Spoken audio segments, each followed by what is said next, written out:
participer au dispositif proposé qu'est le GAPEX, groupe d'analyse de pratique d'expertise patient.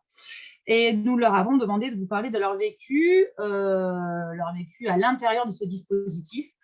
Alors, on va donner la parole à Sylvie Feder, Franck Manzoni et Nathalie Di. On va vous demander à tous les trois, c'est Éléonore qui va distribuer la parole, de répondre à ces trois questions. La première, qu'est-ce qui vous a attiré dans le GAPEX lors de votre inscription?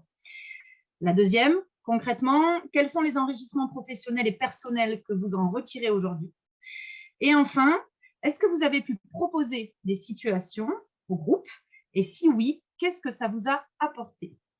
Je laisse Éléonore vous présenter et vous passer la parole. Sylvie, c'est une femme engagée et déterminée. Durant 2 ans et demi, elle était patiente experte, chercheur en sciences humaines et sociales, dans un projet de recherche communautaire, le projet 3P. Désormais, elle poursuit toujours son engagement de recherche participative en sciences humaines et sociales, avec la suite, le projet 4P, financé par l'INCa et managé par plusieurs universités. Sylvie, vous avez 5 minutes pour nous parler de ce que vous avez vécu en GAPEX.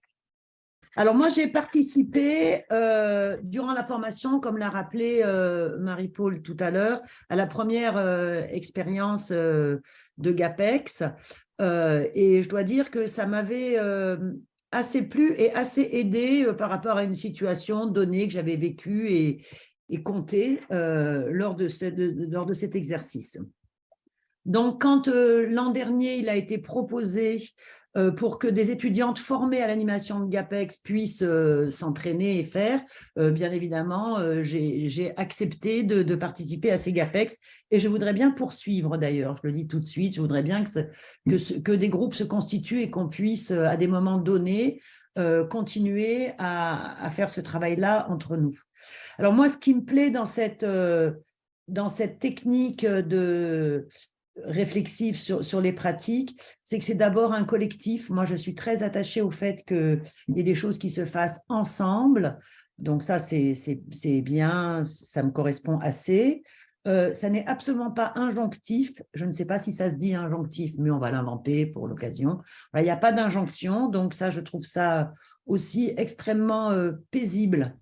Même si certaines situations qui ont été exposées, même celles que j'ai exposées moi, peuvent être émotionnellement fortes, hein, mais voilà, ça c'était bien.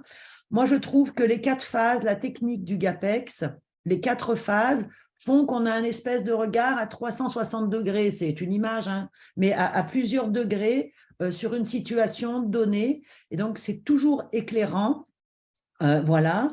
En gros, ce que moi j'en ai tiré, par ailleurs, c'était des copines qui animaient, donc c'était toujours sympa.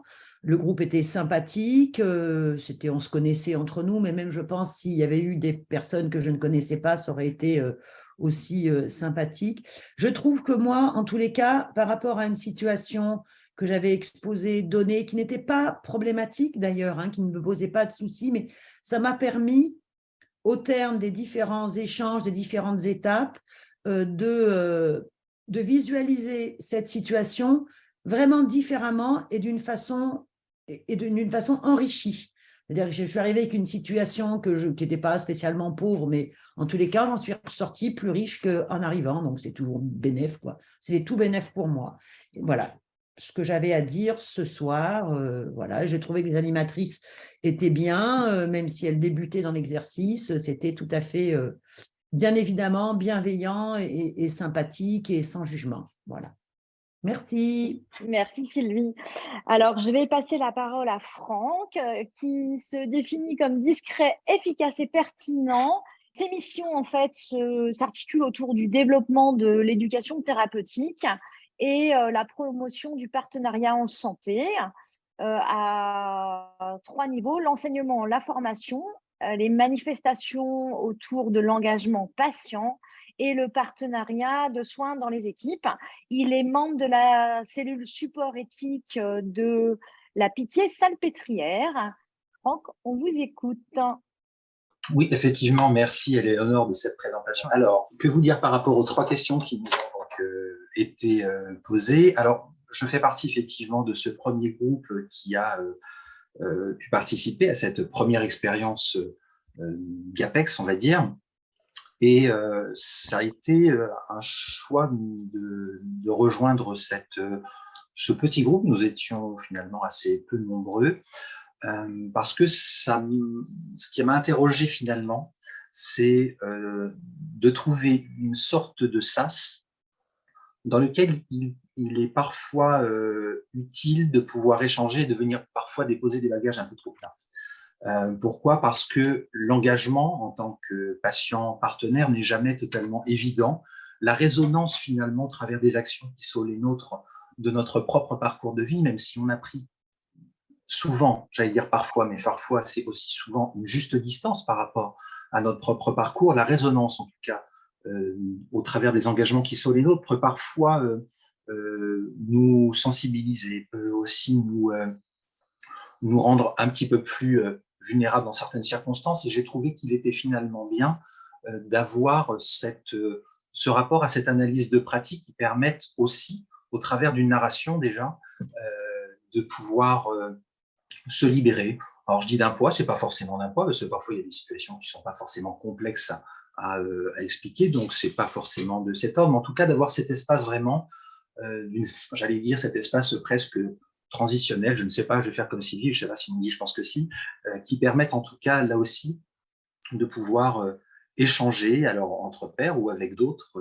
personnes qui sont engagées à nos côtés. Alors, sur le champ de la formation, sur le champ de l'enseignement, sur le champ de l'accompagnement d'équipes dans la mise en place de programmes d'éducation thérapeutique, j'ai pu finalement participer à différents GAPEX et finalement m'enrichir aussi de la complémentarité de la manière dont ils sont menés, qu'on soit dans la formation, dans l'enseignement ou avec des équipes soignantes. Je trouve intéressant par ailleurs quand il est mis en œuvre avec des équipes qui sont formées à l'éducation thérapeutique et qui pratiquent l'éducation thérapeutique, parce que, à l'exception des psychologues qui ont une supervision finalement, les médecins, lorsqu'ils sont dans ce canevas particulier d'éducation thérapeutique, n'ont pas forcément et ne sont pas supervisés, et quelquefois ils me disent finalement ça nous fait du bien d'avoir cet espace-là aussi d'échange pour pouvoir venir un peu déposer des situations qui, pour certaines d'entre elles, posent des difficultés. Donc, en termes d'enrichissement personnel et professionnel, donc je viens de lire au travers de la complémentarité de mes missions et finalement de la complémentarité des GAPEX tels que je peux les voir sur le terrain. À titre personnel, je trouve ça vraiment très enrichissant parce que je reviens sur cette notion de sas. Ça permet là, à un moment donné aussi, pour soi, d'arriver à distinguer par ce qui, quelquefois, peut être, je dirais peut-être pas perturbant, mais en tout cas confusant, c'est que nos engagements, qui pour certains sont peut-être d'ordre professionnel, sont construits à partir de ce que nous avons connu dans notre propre parcours de vie. Et que, encore une fois, cette résonance-là qui s'opère peut être quelquefois fragilisante, et à titre personnel, je trouve bien d'avoir cette possibilité, sans aucun jugement, avec bienveillance, avec écoute et disponibilité des équipes concernées, d'avoir cette possibilité de pouvoir librement s'exprimer de choses qui nous sont quelquefois difficiles ou complexes à appréhender.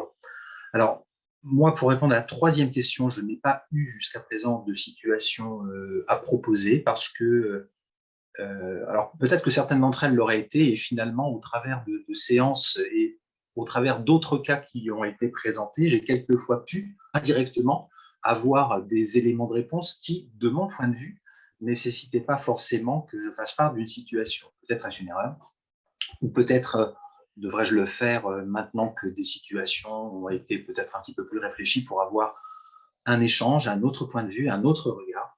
On est quand même assez à l'université des patients, on défend quand même ardemment cette complémentarité des regards. Donc peut-être qu'il serait utile pour moi que je les expose autrement aujourd'hui. Voilà ce que je pouvais dire par rapport à cette expérience que j'ai et par rapport aux trois questions qui ont été posées. Je vous remercie de votre attention. Merci Franck. Je vais passer maintenant la parole à Nathalie, qui est une patiente partenaire engagée. Elle est intervenante dans le milieu de la petite enfance. Ses sujets de prédilection sur le terrain sont les ateliers mémoire et cancer, dont elle est l'instigatrice, et l'éducation thérapeutique. Elle a un nouveau challenge pour 2023, la prévention en santé des jeunes de moins de 6 ans. Nathalie, à toi pour nous parler de ton expérience de ce GAPEX. Comment tu l'as vécu en tant que participante? Bonsoir tout le monde, merci de me donner la parole maintenant. Alors, passer en 3e position, il y a beaucoup de choses qui ont probablement été déjà dites et peut-être bien mieux par mes collègues. Moi, ce qui m'avait amené vers le GAPEX, c'était vraiment au départ l'intention de pouvoir garder le lien avec d'autres patients partenaires, avec des pairs, hein, au sens de ce qu'on l'entend dans le partenariat, dans une ambiance bienveillante, avec un groupe qui était accompagnant et accompagné, nos professionnels, avec quelque chose de l'ordre de l'idée d'une co-construction et d'une construction partagée et réfléchie. Du coup, je vais biaiser parce que je réponds aussi à la 3e. En fait, je n'ai pas amené de situation, moi, mais le fait de pouvoir bénéficier du partage des situations de mes collègues au sein des groupes ont été les petits points alors déjà de ressources, hein, de situations, d'exemples qui peuvent être pas forcément transposées, mais des situations qui m'ont parfois, dans certains autres domaines, j'avais le petit ting, ting, ting, vous savez, qui clignotait parce que ça me faisait penser à des partages qu'on avait pu avoir, où je revoyais une situation que quelqu'un avait pu nous partager qui se rejouait là devant moi, et où d'avoir eu cette construction du partage, de la réflexion pour les autres, etc., était quelque chose qui était une ressource, et ça me faisait un rappel vers cette ressource-là. Et du coup, ça permettait ce point de vigilance, on va dire. Par ailleurs, je reviens sur le côté professionnel. Enfin, moi, je suis une professionnelle de la petite enfance depuis 30 ans et je n'ai pas de pratique d'analyse de pratique. Alors, ça existe dans la petite enfance, mais sur mon lieu de travail, ça n'existe pas. Ça fait des années que je réclame. À partir de cette année, c'est une obligation légale qui va pouvoir être mise en place pour mes collaboratrices, mais ce n'est pas prévu pour les chefs de service. Et tout ça pour dire que pour moi, quand on prend en charge, qu'on accompagne d'autres personnes, c'est incontournable de pouvoir être soi-même accompagné, entendu, voilà, pour pouvoir progresser et pour pouvoir être plus efficace et pour se sentir moins seul, pour tout ce qu'on a déjà beaucoup dit. Et puis, le deuxième point, et je finirai là-dessus, qui a, pour moi, été quelque chose d'incontournable, parce que c'est le retour qu'on en a fait. Dans les différents lieux où j'ai pu intervenir, c'est de se dire « Ah, vous faites de l'analyse de pratique, waouh !» Vous voyez, quelque chose de l'ordre, c'est très pro. Voilà, il y a encore du lien vers le cadre des études, vers le fait que on se maintient en information, qu'on continue à chercher à progresser dans ce qu'on fait, dans ce qu'on propose, même si on n'est pas directement concerné, mais de pouvoir être dans cette ambiance de quelque chose qui reste de l'ordre de quelque chose de très pro et très adapté et qui s'adapte à des situations. Merci Nathalie.